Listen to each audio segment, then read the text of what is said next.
I am an editor with the Tomeworks Editing Collective. I am an eternal dungeon master for D&D, and that's been a lot of fun. Speaking of problematic tropes, uh, and I sometimes do Muay Thai, which is neither here nor there, but it's fun.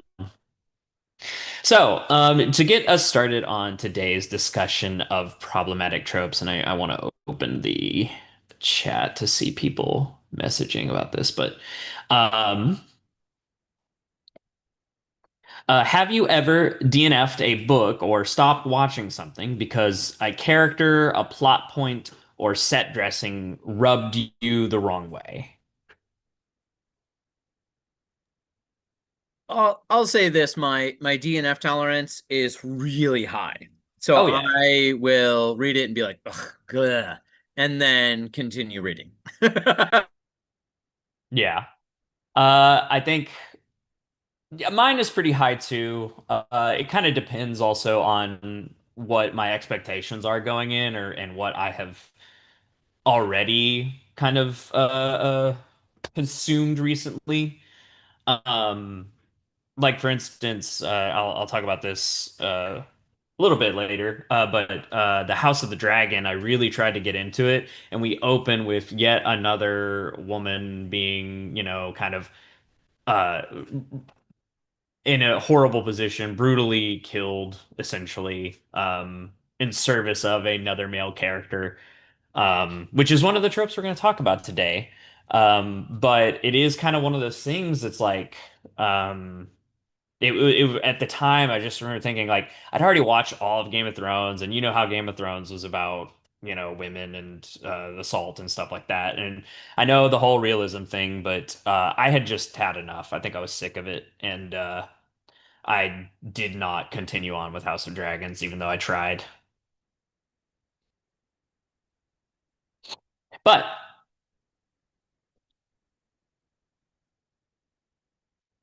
my question though, when I kind of started looking at this, and we're going to look at three main tropes and a couple of smaller ones that we'll discuss. But the question is, why do people do this? Like, why? Where do I mean? Obviously, they're tropes, which means that people have used them pretty extensively, to the point that they have become common enough that it is a pattern in media. Um, so where does this come from? Where do problematic things come from? Why do we do them? And I do collective we here, not I'm not saying any of us specifically have, but in terms of why does our narrative zeitgeist seem to include these? Where did they come from? What were people thinking? And what are they thinking when they still engage in them? So that's kind of my question as we approach today on why people engage this. And the main impetus for today's talk is probably going to be the biggest part of it, but the bury your gaze trope, which is the first one we're gonna talk about. Um, I think comes from some. It's a lot harder than just being like, well, people, you know, it's a lot more nuanced than just people want to kill gay people. Now, there is absolutely that factor to it, but there are other factors, as we'll kind of see, that kind of play into this trope and queer coding in general. But bury your gays is indeed a trope, such to the point that there are parody accounts that make jokes about this. And TV Tropes has a very extensive page detailing all of the different media forms and entries into those forms that have engaged in killing off LGBTQ plus characters, kind of just for the sake of killing them off. And the trope kind of revolves around this idea where these characters are treated as more expendable than their heterosexual counterparts, or worse, where their death is assumed as a natural part of their storylines, or they are portrayed as villainous in some kind of way. But where does this trope come from? And where have you seen this trope used before? Look at the first one. This kind of comes even earlier than this Hays Code. Decency laws have been kind of around for a while. They have been officially coded, and at least in the U.S. since the 1800s, where sexual perversion and homosexuality was kind of explicitly thought of as a mental illness and something that was bad. Obviously, this goes back to, America has very religious foundations, and especially in Judeo-Christianism or Christianity, and those obviously people have been construing from that document for a long time that homosexuality is an abomination, which, that is likely where a lot of this comes from. There's like a very far back source. But in terms of why specifically in these films, the Hays Code, also known as the Motion Picture Production Code, which was implemented under the president of the Motion Picture Association, I think, Will Hays.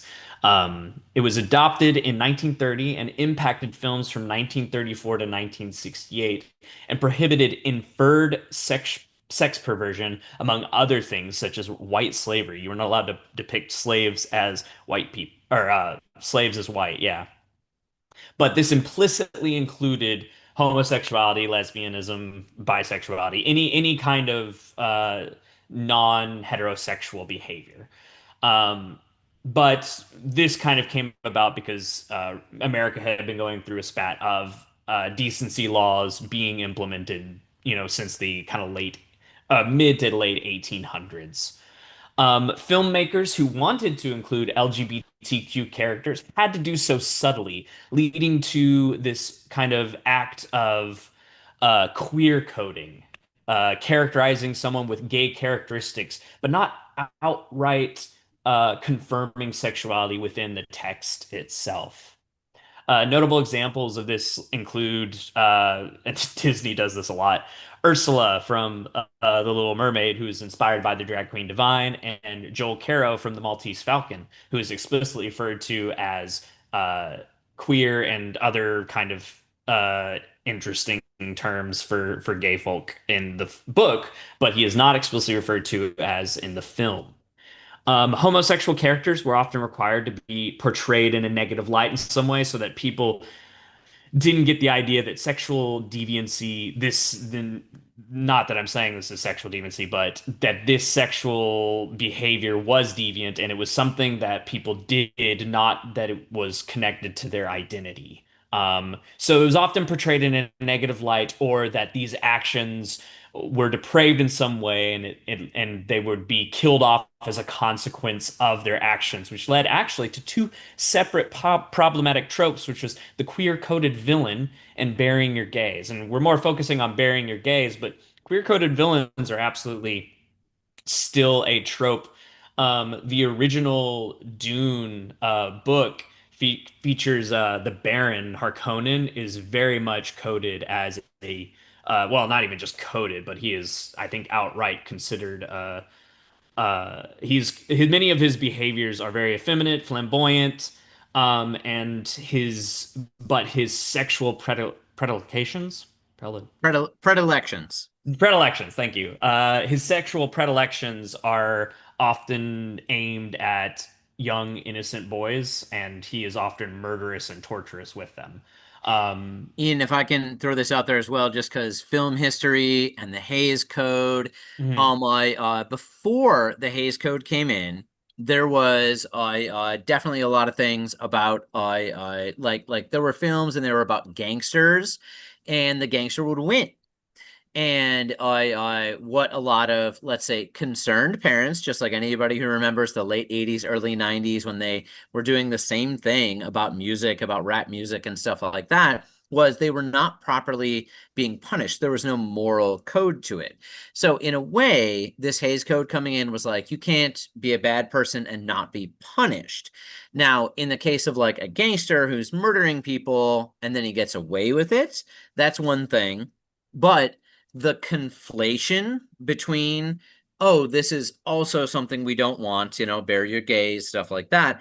If it's a gay coded character, they needed to put it in the same category as murderers. And so that Yeah. was kind of the justification, as well as listening to this and for maybe the first time realizing 1934, well, this was not just in the United States, this is across the world. And you look at the Yeah. rise of Nazi Germany, 1933, 34, they weren't doing it. I'm sorry, we weren't doing it in America nearly as strongly, but it is very related to things that were going on in other countries about limiting people's expression. And what was it? Weimar Germany was very much known for being very open about sexuality, in America in the 1920s was not that different.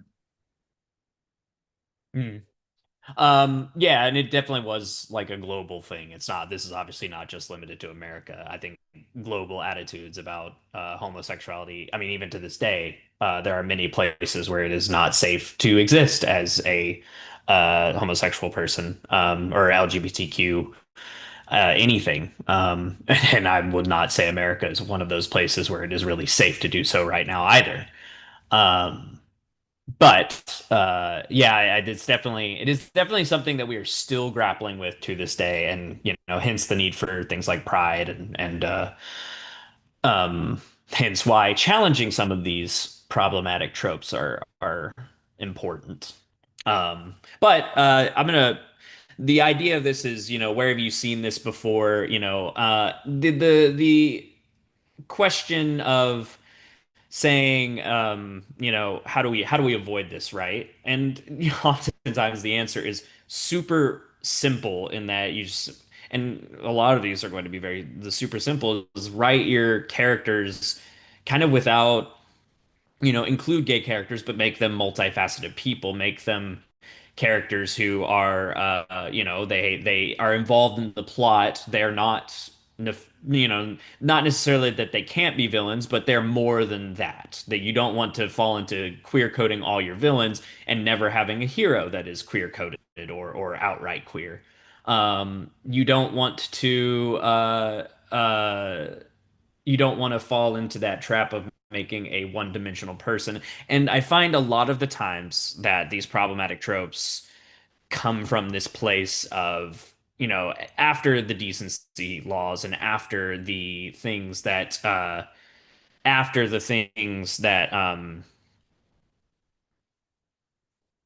after the tropes, after the people have outcried and we've been trying to fix this, people still do some of these things because they are narratively easy. And the admonition is to say, well, let's don't take the easy route, don't take the lazy route, because you are broad brushing an entire group of people by doing that, and it's kind of directly harmful to that community just by being lazy when you can easily avoid it. Um, some examples of specifically, burying your gays and queer coding your villains. Scar from The Lion King. He is certainly a queer coded character, and is of and is of course killed off at the end of the film. Stephen King really enjoys this trope.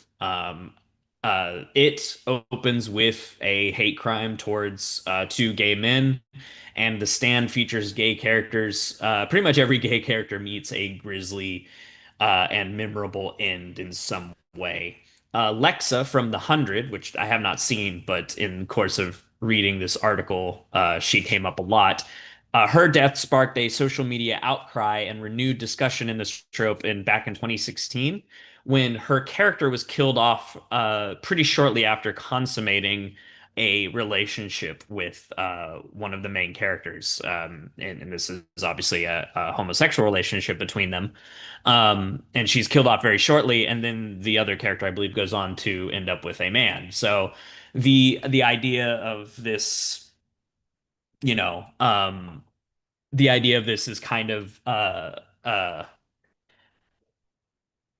gay character being killed off so that their behavior is not featured throughout the show as normal, which is,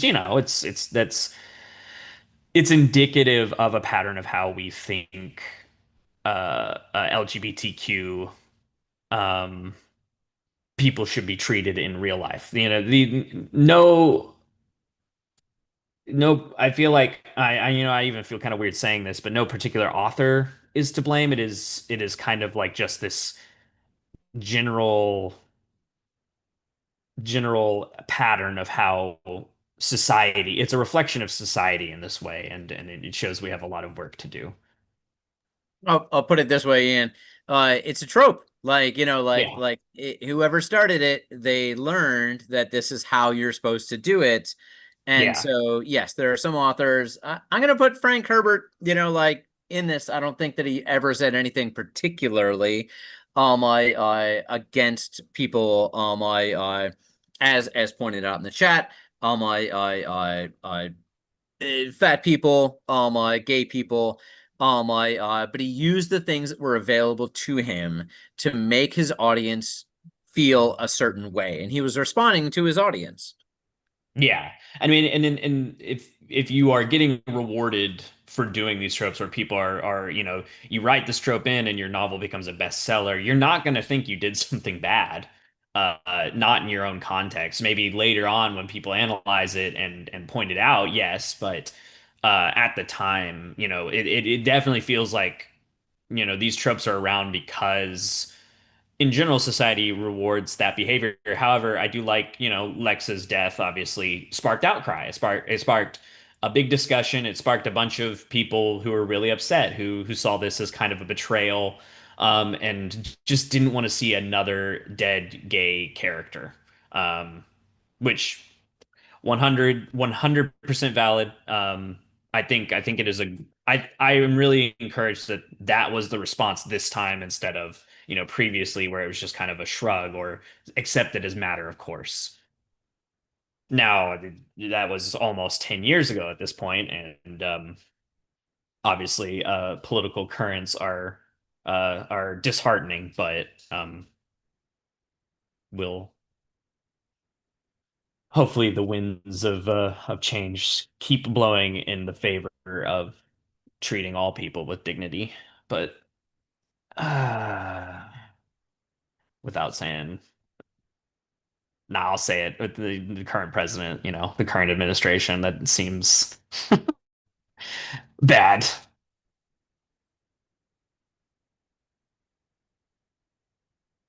Um, the next trope I would like to cover is fridging the wife.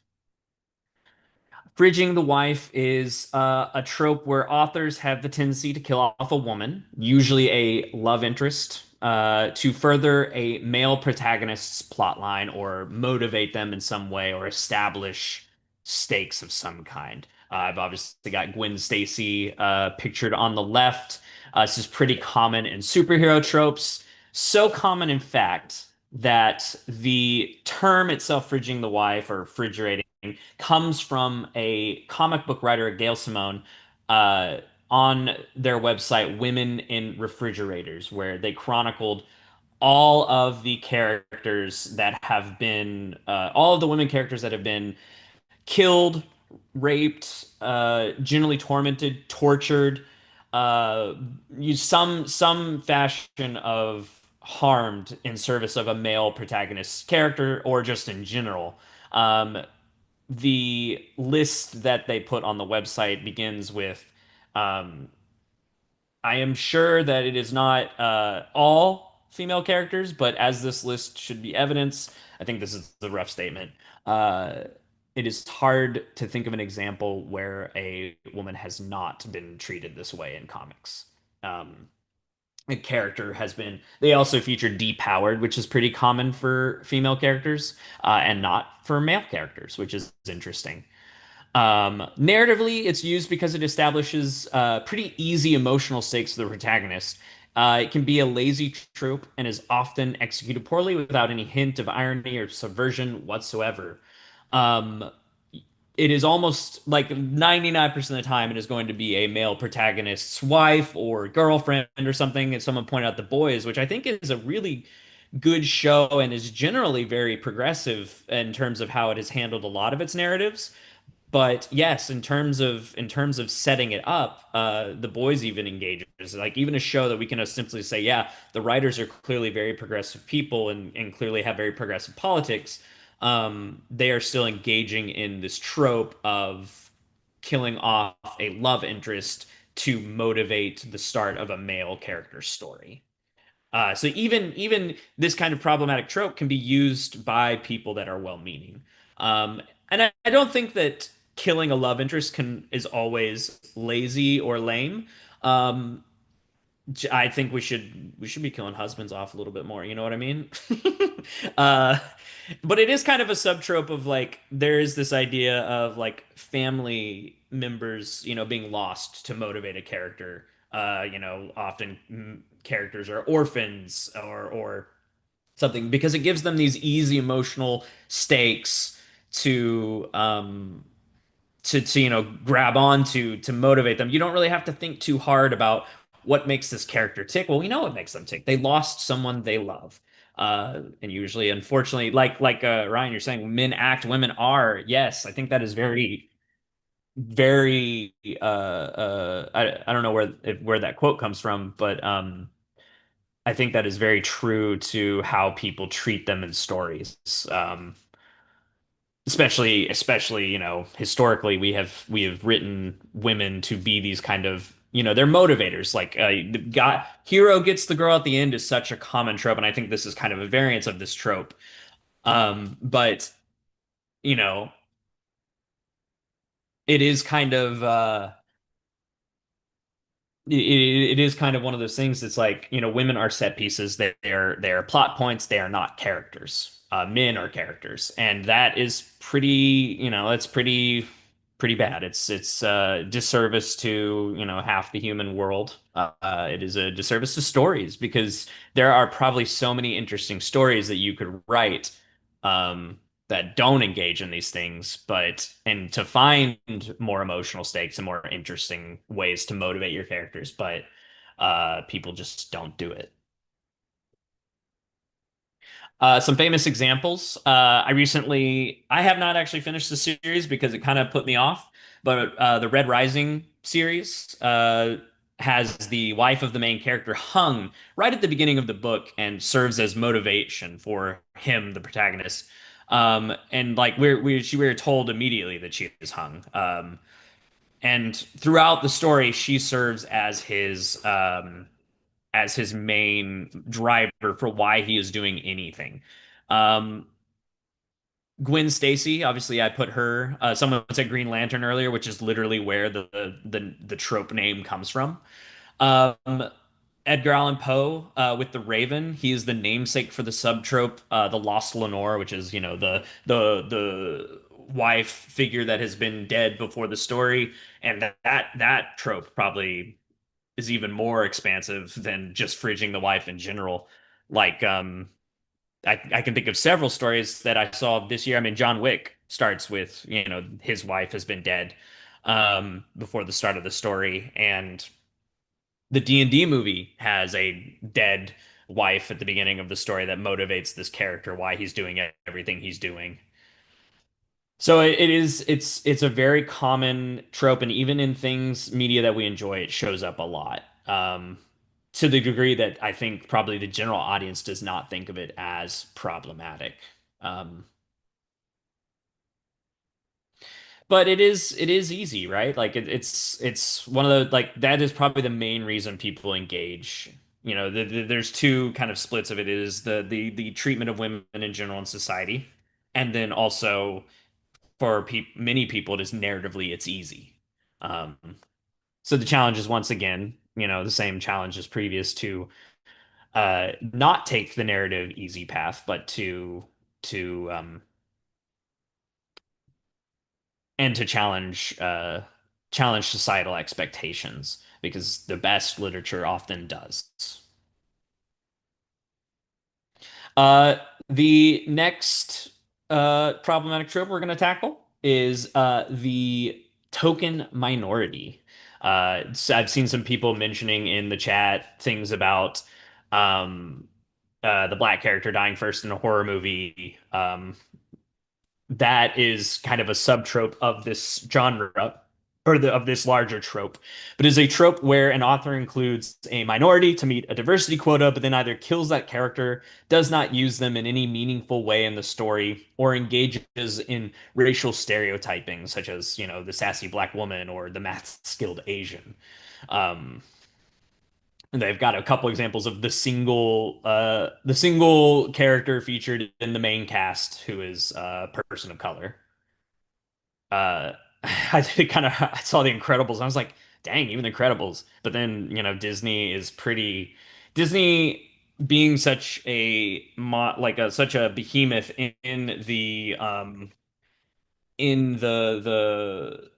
in media in America and across the world. They're probably, going to be setting this trend in many cases and be very involved in it. Because again, as we've discussed, they're probably doing what society is rewarding. Like they're going to write the narratives that make money or get good feedback. Um, and if these implicit biases, sorry, my dog's she's mad about this. These implicit biases are kind of just reflective in the narratives and not challenged. So Disney engages in this a lot, and obviously they've engaged in it in several of the other examples I've given. Um, but yeah, Shan, you mentioned the noble savage is probably is a subtrope of this. They engage in racial stereotyping about these minorities. I think the magical wise black man is also, yeah, the magical indigenous black person. Yeah, you mentioned that right after. Um, it's just it's one of those things that is very again, it has been used very prevalent. So where does this trope come from? I think for some writers it allows them to gain a lot of diversity points without actually doing anything to earn them. If you include a single black person in your cast, well, you've got a black person in your cast. If you include a single gay person, a single woman, they're there and they're on screen. But if you don't show them doing anything meaningful, then if they don't have any agency, if they are not something the plot actually revolves around in any way, then they're not actually in the story. They're just kind of exist. In certain genres, it allows them to feel better, and this is kind of more probably in criminal shows and things that deal with crime and mysteries and thrillers, but where they feel a bit better about using minorities as villains by having one on the good side. And for a lot of people, it may be actual bigotry as they engage in stereotyping in their work or make jokes at that character's expense. Um, and I say maybe actually bigotry, but it is almost certain that at the best case it is an implicit bias, and at worst it is full on just engaging in racist behavior. Um, so lot of a lot of heavy stuff there, but some examples of the other question I was going to see, where have you seen this before? RLM says they call them obligatory miracle faces. Shan mentions the jolly fat person. Let's see here. CC says the caretaker or the exposition character, so the main character can talk out loud. Um, the main question is who is writing these tropes, and I think I think we can agree that a lot of these people are going to be white straight male authors, because that is still who is the main kind of force of authordom. It's just the demographics of it. um Wendy from Peter Pan, yeah, yeah, the one female character acting as a mom to all of the male characters. But it is almost certainly coming from, like this price of this token minority comes from writers who are not that trying to, and obviously what's the majority in America? It's going to be white men. They're going to try and enter that space sometimes to actually to seem progressive. And I think that kind of hits that first point that allows them to gain a lot of diversity points without actually doing any of the work to earn them.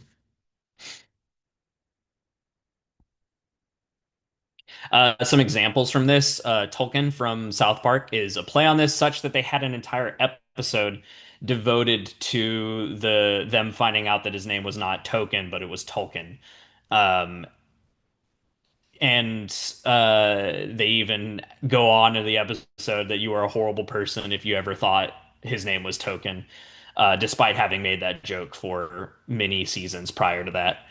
Um, the Harry Potter series famously has a few egregiously stereotyped names. Cho Chang, Seamus Finnegan, and these characters are never important. They're not, they don't really kind of feature too heavily. They're just kind of side characters that fill this one singular slot of diversity. Um, I'm sure we've seen the tweet where someone asked J.K. Rowling, why didn't you write any Jewish students? And she said, "Ha, check the roles again." And it's some random name of some character that shows up for one sentence.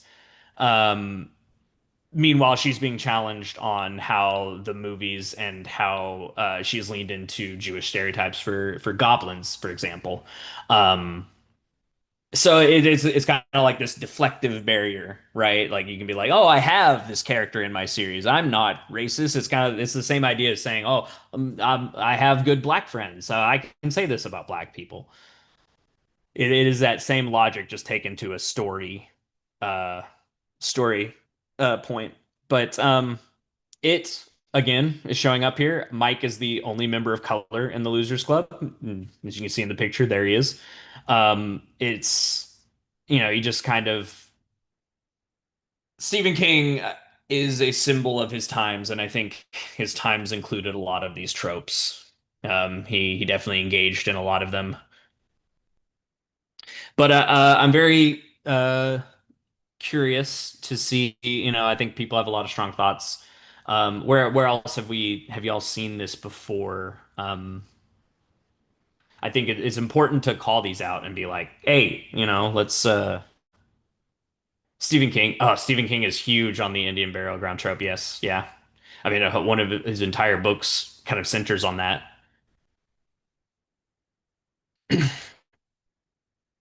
Yeah, Pet Cemetery. Yeah.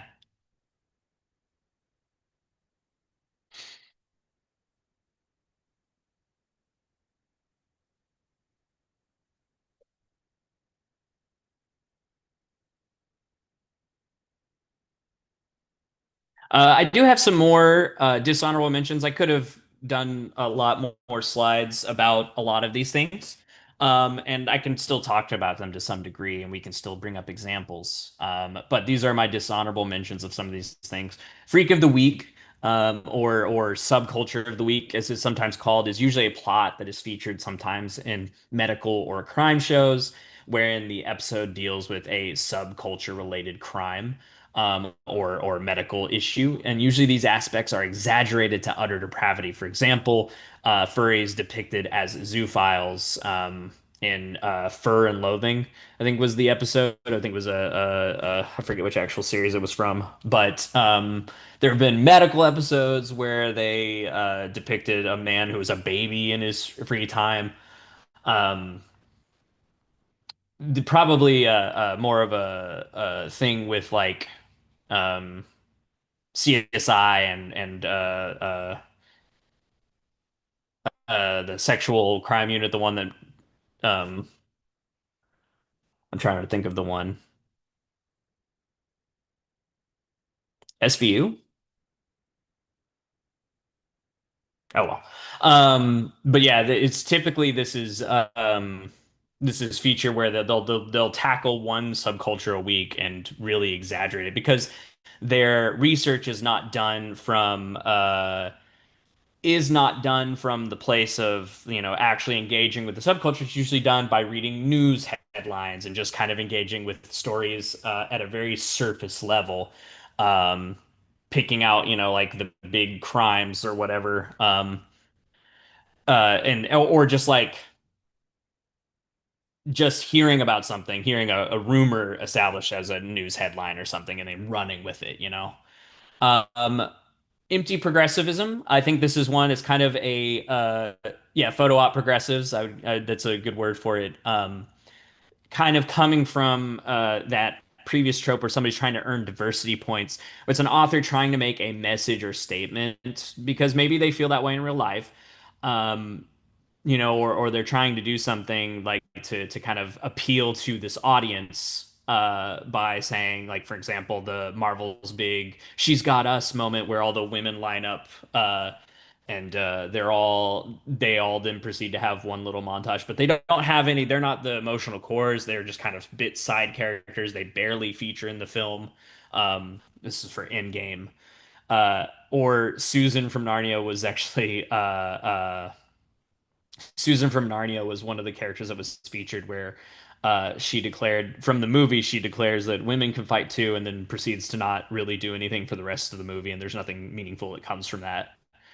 Um, Fantastic racism. This is a thing a lot, Sean, I mentioned this earlier, but D&D having these kind of pretty egregious tropes built into the system because Gary Gygax was a pretty Well, pretty it goes back to Tolkien very much as well. oh And yeah, it's like yeah. the basis that it was based on was so Western European.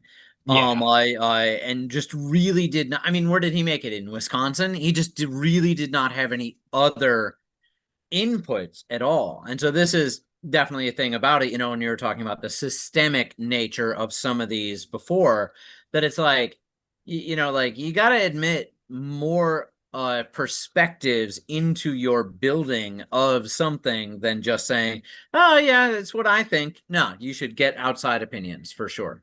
Yeah. And I mean, Gary Gygax engaged in some pretty egregious stuff himself, even aside from Tolkien. Like, for instance, he said famously that women do not like D&D uh, because they are essentially biologically essentially different. Uh, and obviously this one I play a D&D game that has several women in it and they really do enjoy it. And so it's this kind of weird this kind of weird I mean it's a bigotry behavior and yeah, Shan, you're pointing out he comes from a deeply misogynistic religion. Um that those behaviors carry over into his stuff. But yeah, he obviously engaged in fantastic racism. Tolkien, fantasy authors have done this for a while, where they will racial stereotypes to entire species, like orcs or elves or something. Um, Autism as a superpower is one that I didn't know if it would be like its own really long set of slides. But I feel like Sherlock is one example I could think of. There's another show out that's about a doctor that kind of, I think, although some people have said that I actually have not seen it. Some people have criticized it and some people have praised it. It's the one with the Good Doctor. I think that's what I'm thinking of. Rain Man is also depicted. Yeah, Rain Man is this way. It's these characters that have like, um they have super calculator powers or whatever because they have autism when that's not really, sure, some autistic people might have special interests that do lend themselves really well to certain talented areas, but it's going to be different for everyone. For one thing, they're not all going to be, detective geniuses or whatever. Shit. I would love my super calculator skills to manifest. Absolutely. But this is kind of a subtrope in general of mental illness representation is pretty poor in media in general. We have a lot of tropes like the crazy homeless guy or the utterly debilitating mental illness, like, seeing a person with schizophrenia completely unable to distinguish reality from fiction. A mental illness is often treated as evil in so many stories. I think Stephen King has written a bunch of stories where the evil person is very clearly mentally ill in some way. Um, but many people that suffer from mental illness are quite functional. Like, that it is not. there are many people with mild schizophrenia who, yes, they may hear things or they may hallucinate in some way, but they do not, they still are able to function. People with depression who they don't sleep all day. There may be days where life feels heavy for them or something. That's someone who has suffered from depression. There are days where we can get up and we can go out, but sometimes when a character has depression written into a story, they're written as if they are suicidal from the very top of the day to the very bottom of the day, and that they literally cannot help themselves. Always the knife is always there or something like that. 13 Reasons Why is kind of crazy. I think a lot of people have criticized that for how it handled suicide. Um, And I'm often reminded when I think of that what's his name? Hang on.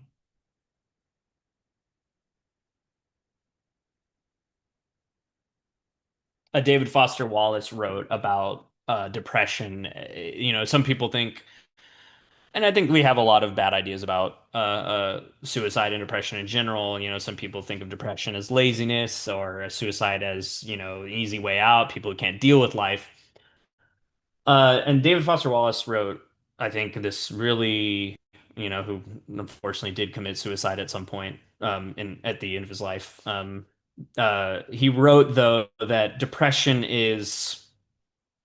um, depression is kind of like a building being on fire, uh, an invisible fire where you're just standing there at the building and the fire is coming and coming, and you have two choices. You can either let the fire consume you or you can jump, and neither option is good. Um, and so I think as someone who has struggled with depression, I think a lot of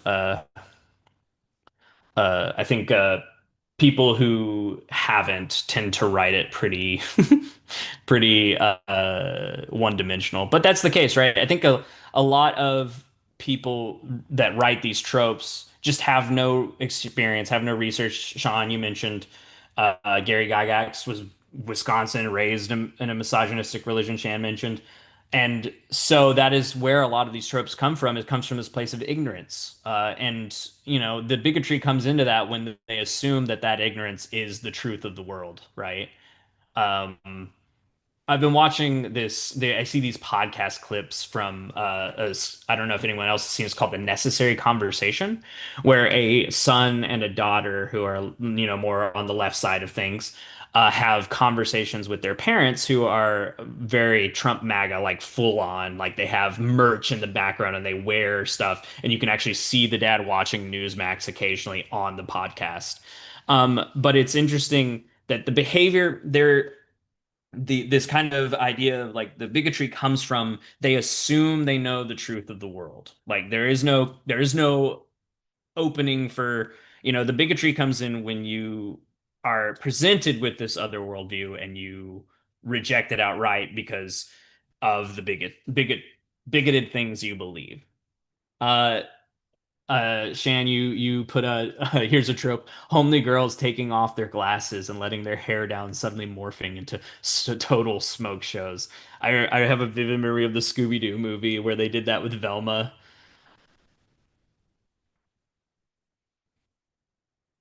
I want to kind of end our conversation because I think we're at 150. I want to end our conversation just kind of like thinking about, have you read any works with some of these tropes, and what other tropes have you seen that can be problematic like this? Like we've been talking about, people have been posting in the chat a lot of good ones that they have seen. People engage in the smoke shows, the magical, the noble savage, the magical black wise man, there are a lot of tropes that you could dive down into any of these categories and find so many other variations. I'll So throw I this think one out there. I'll Mhm. throw this one out there that is very much one that is hidden, was more overt, and that is the lost cause.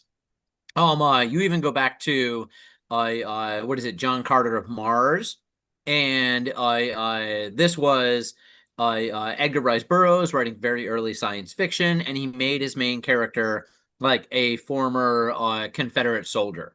And it's a lot more hidden these days, but these tropes do come up where it's like, oh, you lost, you had a bad thing. Now you'll, yeah, had a bad cause, and now you will become the hero. Yeah. And like redemption arcs for characters that are villains happens a lot.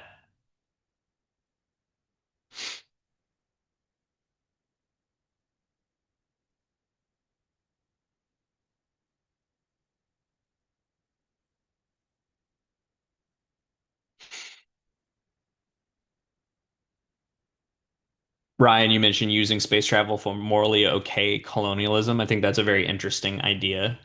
Um, I definitely think, the manifest destiny and people looking at going to the stars, going to Mars or whatever, that's going to be a very real thing in the future.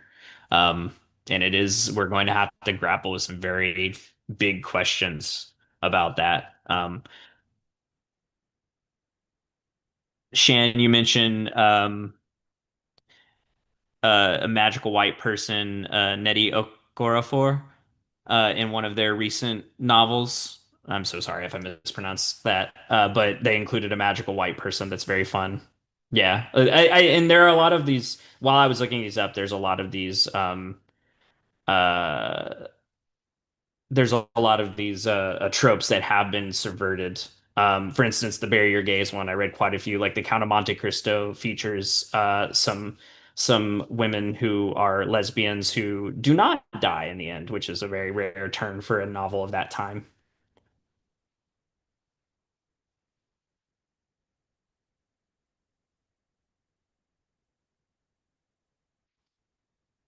Black Tom was a great take on Lovecraft's racism, and oh boy was he. Real, that's one of the people where he was extraordinarily racist for his time. Lovecraft had some mental issues, bruh. Yeah. Ballad of Black Tom, that's the name. Um, but we are closing in on the end of the hour. Just any final thoughts before we go? The final thought I'd like to leave it is with, I think, obviously the collective zeitgeist has these tropes for a reason. And it is, our job as writers to challenge some of these things. To challenge some of these ideas and to not take the lazy route when writing our characters and not to pick out a bigoted harmful trope out of the air because we can't be bothered to think of like an actual three-dimensional person for a character.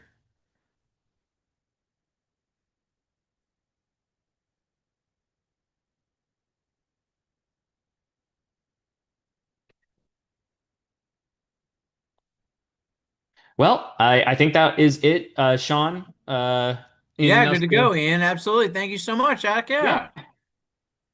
This discussion definitely can continue. You can check out our YouTube under Writer's Lunch. Leave comments, leave us a like, yada yada. Any other tropes you're thinking of, anything you think is problematic or redeemable, there can be gray areas as we spoke about. Hmm. And I thank you guys so much. We will be skipping Writer's Lunch next week on Thursday. Happy 4th of July to everybody. And we'll be back the week after that with awesome writer advice. Thanks, everybody.